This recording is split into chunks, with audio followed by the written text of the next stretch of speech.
இது ஒரு CBN தயாரிப்பு. நீங்கள் பார்த்துக் கொண்டிருப்பது ஒரு புதிய வாழ்க்கை நிகழ்ச்சி. வணக்கம். ஒரு புதிய வாழ்க்கை நிகழ்ச்சிக்கு உங்களை அன்புடன் வரவேற்கிறோம். இந்த நிகழ்ச்சியின் மூலமாக உங்களை சந்திச்சதில் ரொம்பவே சந்தோஷப்படுறோம்.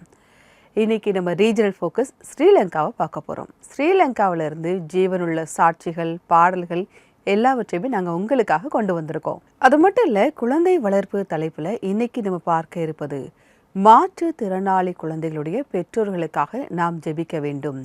அதுதான் இன்றைக்கி நம்ம பார்க்க போகிறோம். வாங்க பார்க்கலாம்.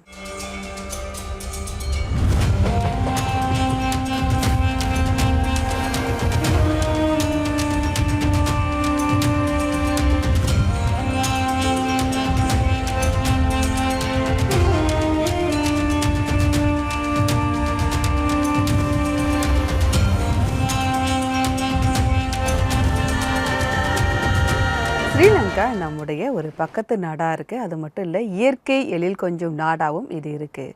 அது மட்டும் இல்லை, உணவில் நம்ம செய்யக்கூடிய அந்த மசாலா பொருட்களில் அந்த பட்டையை உற்பத்தி செய்யக்கூடிய நாடாகவும் ஸ்ரீலங்கா இருக்குது.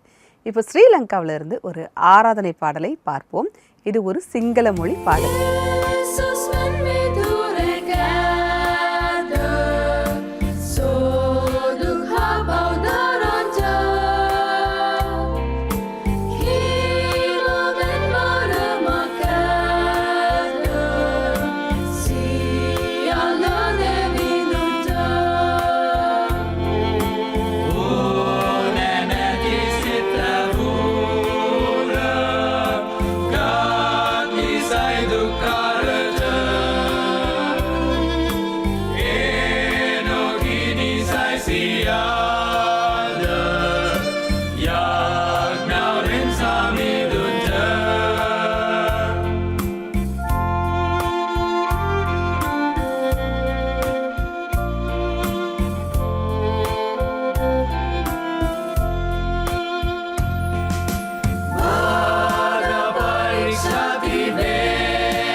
நம்முடைய வாழ்க்கையில் எப்படிப்பட்ட ஏற்றத்தாழ்வுகள் இருந்தாலும், நிறை குறைகள் இருந்தாலும், தேவன் நம்ம கூட இருக்கிறாரு.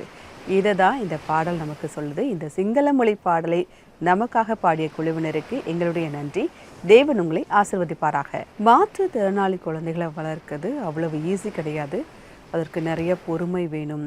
ரொம்ப ஸ்பெஷலாக நம்ம அக்கறை எடுக்க வேண்டியிருக்கும். அவங்களுக்கு நிறைய சவால்களும் இருக்குது. இதை பற்றி இன்னும் நம்ம நல்லா தெரிஞ்சுக்க ஸ்ரீலங்காவிலேருந்து ஒரு சாட்சியை பார்க்க இருக்கிறோம்.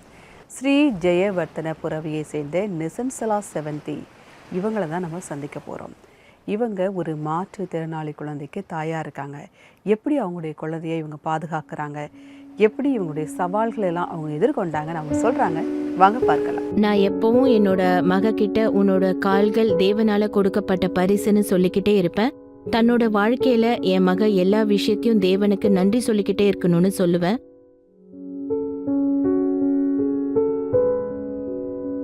எனக்கு கூட பிறந்தவங்க, ஃப்ரெண்ட்ஸு, இந்த மாதிரி சொந்தக்காரங்களோட நிகழ்ச்சிக்கெல்லாம் போறதுன்னா எனக்கு ரொம்பவே பிடிக்கும். பொதுவாக எனக்கு திருமணம் செய்ய விருப்பமே இல்லாமல் இருந்துச்சு. ஏன்னா எனக்கு குழந்தை பெற்றுக்க முடியாதுன்னு ஒரு டாக்டர் என்கிட்ட சொல்லியிருந்தாரு. அதனால எனக்கு கல்யாணத்தில் விருப்பமே இல்லாமல் இருந்துச்சு. அப்போ நான் ஒரு மனிதரை சந்திச்சேன்.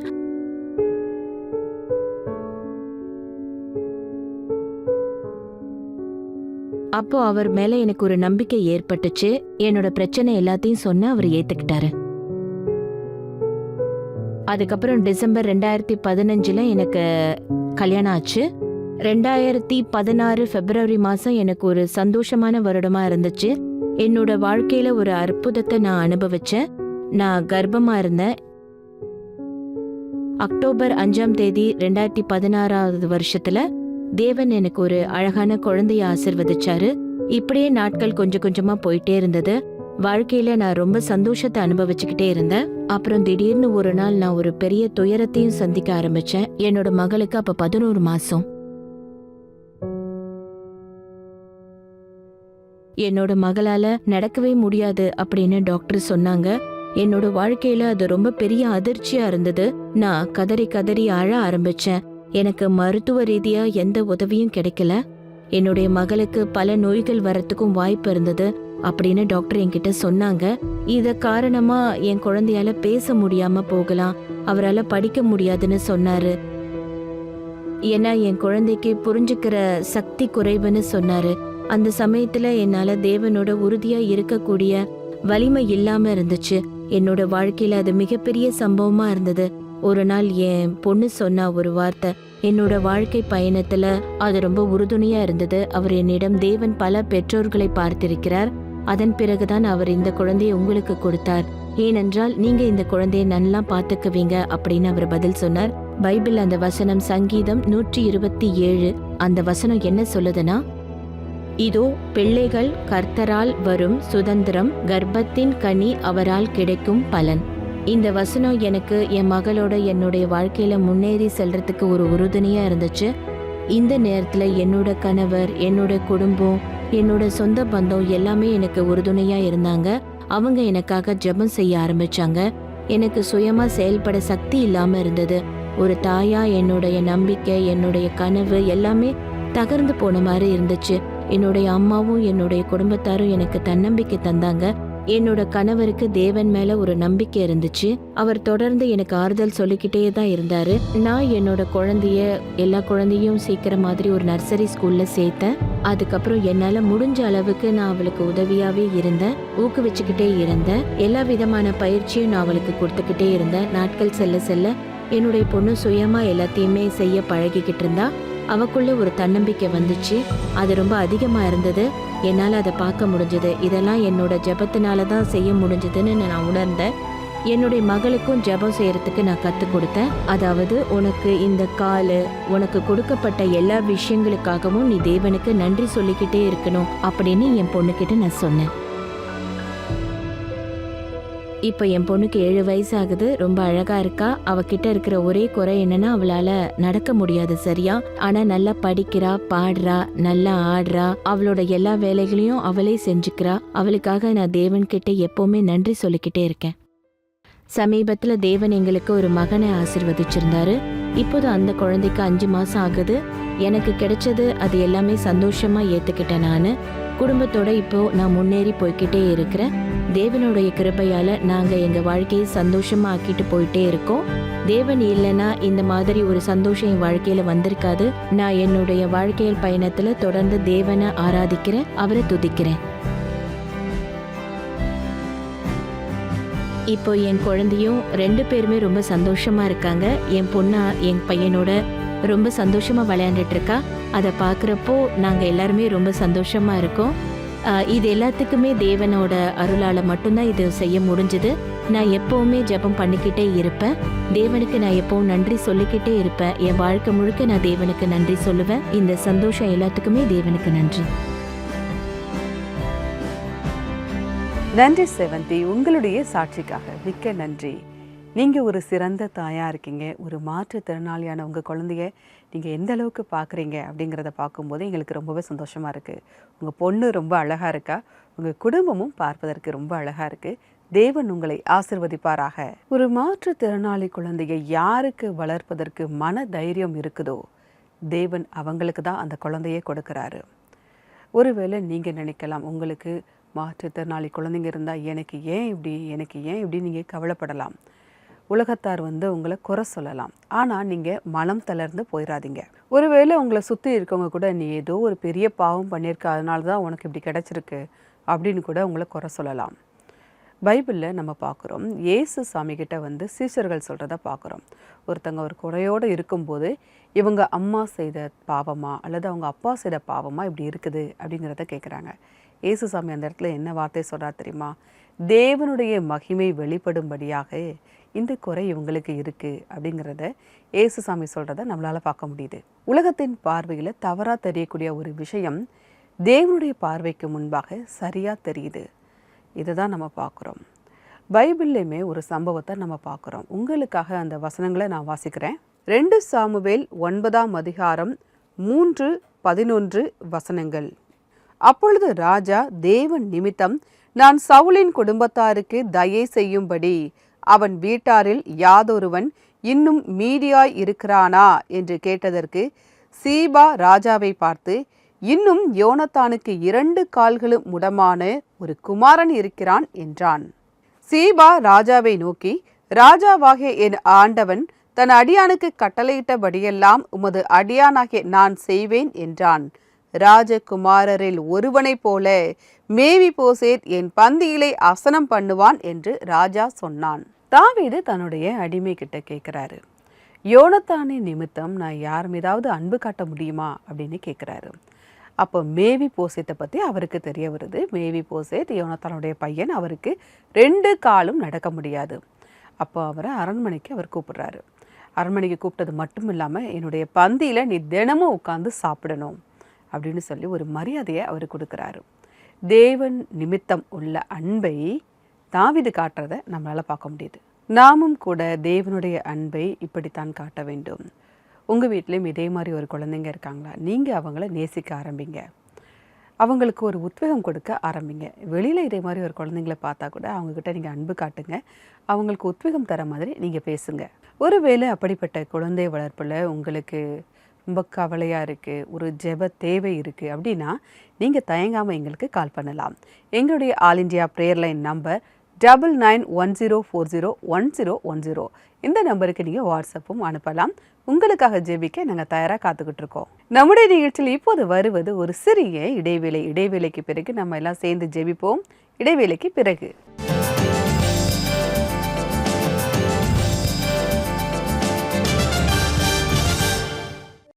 ஒரு புதிய வாழ்வு ஒவ்வொரு புதன்கிழமை தோறும் உங்களுக்காக தேசிய பிரதேசங்களின் நிறத்தை தேசிய டிவியின் மேடையில் கொண்டு வருகிறது.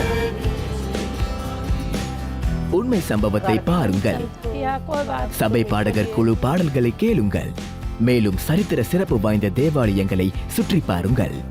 ஒவ்வொரு புதன்கிழமையும் ஒரு புதிய இடத்திற்கு செல்லுங்கள்.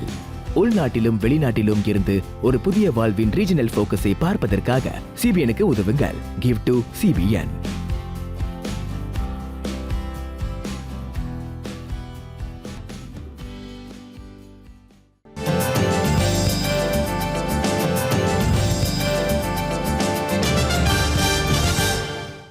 வெல்கம் பேக் டு ஒரு புதிய வாழ்க்கை. இன்னைக்கு ரீஜனல் ஃபோக்கஸ் ஸ்ரீலங்காவிலிருந்து ஜீவனுள்ள சாட்சிகள், பாடல்கள் எல்லாவற்றையுமே பார்த்துட்ருக்கோம். அது மட்டும் இல்லை, குழந்தை வளர்ப்பில் மாற்றுத்திறனாளி குழந்தைகளுடைய பெற்றோர்களுக்காக நாம் ஜெபிக்க வேண்டும், அதையும் பார்த்துக்கிட்டு இருக்கோம். இப்போ ஸ்ரீலங்காவில் இருக்கக்கூடிய ஒரு சர்ச்சுடைய வரலாறு பற்றி பார்க்க போகிறோம். வாங்க பார்க்கலாம். பனாதோராவில் இருக்கக்கூடிய church of Saint John the Evangelist Anglican சர்ச்சுடைய வரலாறு 1848ஆம் வருஷத்துல இருந்து தொடங்குது. கேட் முதலியார் டிசோசா அப்புறம் அவருடைய மனைவி ஏஞ்சல் டீனா டிசோசா இந்த சர்ச்சை கட்டினாங்க. அதை கட்டி அர்ப்பணிச்சாங்க. அவங்க பள்ளி கட்டடத்தின் மைதானத்துல இந்த சர்ச்சை கட்டினாங்க. அப்புறம் சாலையோட மறுபுறம் இருந்த ஒரு பள்ளி கட்டடத்தை அரசாங்கத்துக்கிட்ட ஒப்படைச்சிட்டாங்க. இந்த சர்ச் டிசம்பர் 14ஆம் தேதி 1876 வருஷம் தேவனுக்காக அர்ப்பணிக்கப்பட்டது. இன்னைக்கு வரைக்கும் அது சிறப்பா செயல்பட்டுகிட்டு இருக்கு. இந்த சர்ச்சுடைய முதல் போதகர் ரெவரண்ட் பிரான்சிஸ் ஆவார். இதுவரைக்கும் 36 போதகர்கள் இந்த சர்ச்சில் ஊழியம் செஞ்சிருக்காங்க. அவங்களுடைய வாழ்க்கைய தேவனுக்காக அர்ப்பணிச்சிருக்காங்க.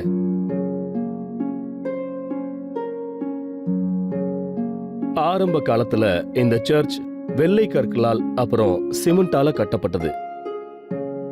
பீடத்துக்கு பின்னால் இருக்கக்கூடிய வண்ணமயமான கண்ணாடி ஜன்னல்ல செயின்ட் ஜான் தி இவாஞ்சலிஸ்ட் உடைய ஓவியம் தீட்டப்பட்டிருக்கு. இந்த சர்ச்சில் நிறைய கண்ணாடி பொருட்கள் இருக்கு. இது மிகவும் பழமையானது. இது மிகவும் மதிப்பு மிக்கதா இருக்குது. நீங்க பார்க்கக்கூடிய இந்த ஆல்டர் அந்த காலத்துல இருந்து அங்கேதான் இருக்கு. அது மிக மிக அழகா வடிவமைக்கப்பட்டிருக்கு. இது நல்ல வேலைப்பாடு கொண்ட மேஜையா இருக்கு. முழுக்க முழுக்க கைகளால் செய்யப்பட்ட ஒரு அற்புதமான மேஜை. இந்த சர்ச்சில் மிக அழகான கொயர் பாடல்களை பாடுறோம். சமீபத்துல இதை நாங்க CBN மூலமா அந்த நிகழ்ச்சியில பாடுவதற்கான வாய்ப்பு எங்களுக்கு கிடைச்சது. ஒரு சர்ச்சா நாங்க அந்த வாய்ப்புக்காக நாங்க ரொம்ப சந்தோஷப்படுறோம். தேவனை துதிப்பதற்கும் இந்த உலகத்துல நற்செய்தியை பரப்புவதற்கும் இது ரொம்ப உயர்ந்த நிகழ்ச்சியா இருக்குன்னு நாங்க நம்புறோம். நாங்க எங்களுடைய முன்னோர்களுக்கு நன்றி சொல்றோம். அவங்க இதுவரைக்கும் இந்த சர்ச்சை வழிநடத்தி வந்தாங்க. வருங்கால தலைமுறையினர் இந்த சர்ச்சை முன்னேற்ற பாதையில கொண்டு செல்வதற்கு தயாரா இருக்காங்க.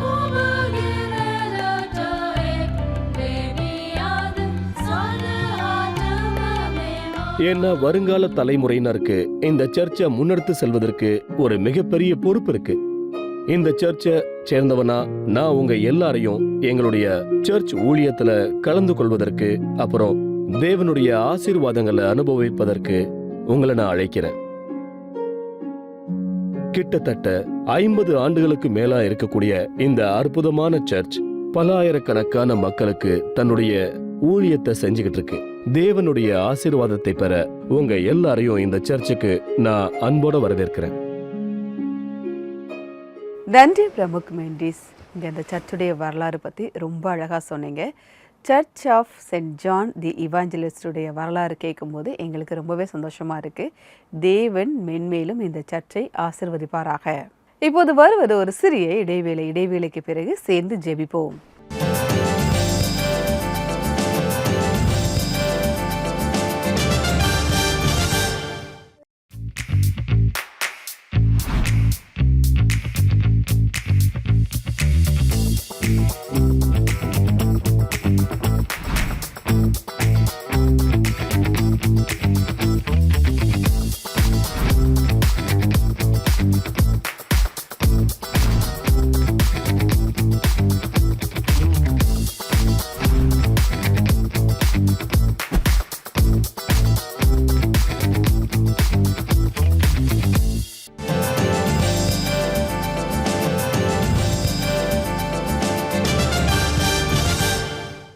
வெல்கம் பேக் டு ஒரு புதிய வாழ்க்கை. மாற்றுத்திறனாளி குழந்தைகளுடைய பெற்றோர்களுக்காக நம்ம ஜெபிக்கணும் அப்படிங்கிறத பார்க்குறோம். அது மட்டும் இல்லை, இன்னைக்கு ரீஜனல் ஃபோக்கஸ் ஸ்ரீலங்காவையும் பார்த்தோம். இப்போது மாற்றுத்திறனாளி குழந்தைகளுக்காகவும் அவர்களுடைய பெற்றோர்களுக்காகவும் ஸ்ரீலங்காவுக்காகவும் இப்போ நம்ம ஜெபிக்க போகிறோம். வாங்க ஜெபிக்கலாம். அன்பின் பரலோக பிதாவை, இந்த நேரத்திற்காக நன்றியோடு உம்மை துதிக்கிறோம் அப்பா. அப்பா, மாற்றுத்திறனாளி குழந்தைகளுக்காக உம்முடைய சமூகத்தில் வருகிறோம் சுவாமி. அவர்களுக்கு என்னென்ன தேவை என்பதை நீர் அறிந்திருக்கிறீர் கர்த்தாவே. அவங்களுக்கு தேவையான பலனை தாங்க, ஞானத்தை தாங்க கர்த்தாவே. எப்போதுமே உங்களுடைய கிருபை அவங்களை சூழ்ந்து கொள்ளட்டும் கர்த்தாவே. அப்பா, நீங்கள் எப்போதுமே அவங்க கூட இருங்க கர்த்தாவே. அப்பா, மாற்றுத்திறனாளி குழந்தைகளின் பெற்றோர்களுக்காக உங்களுடைய சமூகத்தில் வருகிற ஆண்டவரே, அவங்களுக்கு பலனை தாங்க, அந்த குழந்தைகளை வளர்ப்பதற்கு தேவையான ஞானத்தை தாங்க கர்த்தாவே. அப்பா, ஒவ்வொரு பேரையும் பேராக சந்தித்து நீங்கள் ஆசீர்வதிங்க கர்த்தாவே. அந்த குழந்தை வளர்ப்பிற்கு தேவையான ஸ்பெஷல் ஞானத்தை நீங்கள் தாங்க அப்பா. வழிகள் எல்லாவற்றையும் நீங்கள் திறந்து கொடுங்க கர்த்தாவே. அப்பா, ஸ்ரீலங்காவிற்காக உங்களுடைய சமூகத்தில் வருகிறோம். ஸ்ரீலங்காவில் இருக்கக்கூடிய மக்களை நீங்கள் ஆசீர்வதிங்க, அந்த நாட்டை நீங்கள் ஆசீர்வதிங்க. மீட்பர் இயேசுவின் மூலமாக ஜெபிக்கிறோம் பரமபிதாவே. ஆமேன், ஆமேன். நம்முடைய தேவன் வல்லமையான தேவன். நிச்சயமாகவே அவர் உங்களுக்கு உதவி செய்கிறார். இன்றைக்கான பைபிள் வசனம் என்ன அப்படிங்கிறதையும் பார்க்கலாம். அதற்கவர், என் கிருபை உனக்கு போதும், பலவீனத்திலே என் பலம் பூரணமாய் விளங்கும் என்றார். ஆகையால் கிறிஸ்துவின் வல்லமை என்மேல் தங்கும்படி என் பலவீனங்களை குறித்து நான் மிகவும் சந்தோஷமாய் மேன்மை பாராட்டுவேன். 2 கொரிந்தியர் 12:9. இந்த வசனத்தில் நம்ம பார்க்குறோம், பவுல் 3 முறை ஜெபிக்கிறத பார்க்குறோம். அப்போ தேவன் சொல்றது, என் கிருபை உனக்கு போதும், பலவீனத்திலே என்னுடைய பலன் பூரணமாய் விளங்கும். அதனால் இன்றைக்கி நீங்கள் பலவீனமாக இருக்கீங்க அப்படின்னு நீங்கள் கவலைப்படுறீங்களா? கவலைப்படாதீங்க, அவருடைய கிருபை உங்களுக்கு போதும். ஒருவேளை உங்களுடைய மாற்றுத்திறனாளி குழந்தைகளுக்காக விசேஷமாக நாங்கள் ஜெபிக்கணும் அப்படின்னா நீங்கள் எங்களுடைய ஆல் இண்டியா ப்ரேயர் லைனுக்கு கால் பண்ணலாம். எங்களுடைய நம்பர் 9910401010. உங்களுக்காக ஜெபிக்க நாங்கள் தயாராக இருக்கோம். நிகழ்ச்சியுடைய நிறைவு பகுதிக்கு வந்துட்டோம். நம்ம செவந்தி அவங்களுடைய சாட்சியை பார்த்தோம். தேவன் எப்படி அவங்களுக்கு உதவி செஞ்சார், அவங்களுடைய மாற்றுத்திறனாளி குழந்தைய அவங்க எப்படி வளர்க்குறாங்க, அதை கேட்கும்போது உங்களுக்கு ஒரு உத்வேகம் கிடைச்சிருக்கோம் அப்படின்னு நாங்கள் கர்த்தருக்குள்ளே விசுவாசிக்கிறோம். அது மட்டும் இல்லை, ஸ்ரீலங்காவிலேருந்து பாடல்கள் எல்லாவற்றையுமே நீங்கள் பார்த்துருப்பீங்க. நிச்சயமாக இது உங்களுக்கு பிடிச்சிருக்கும் அப்படின்னு நாங்கள் விசுவாசிக்கிறோம். இதோட நான் வேறொரு எபிசோடில் உங்களை சந்திக்கிறேன். அதுவரை கர்த்தருடைய கிருபை உங்கள் அனைவரோடும் கூட இருப்பதாக. God bless you.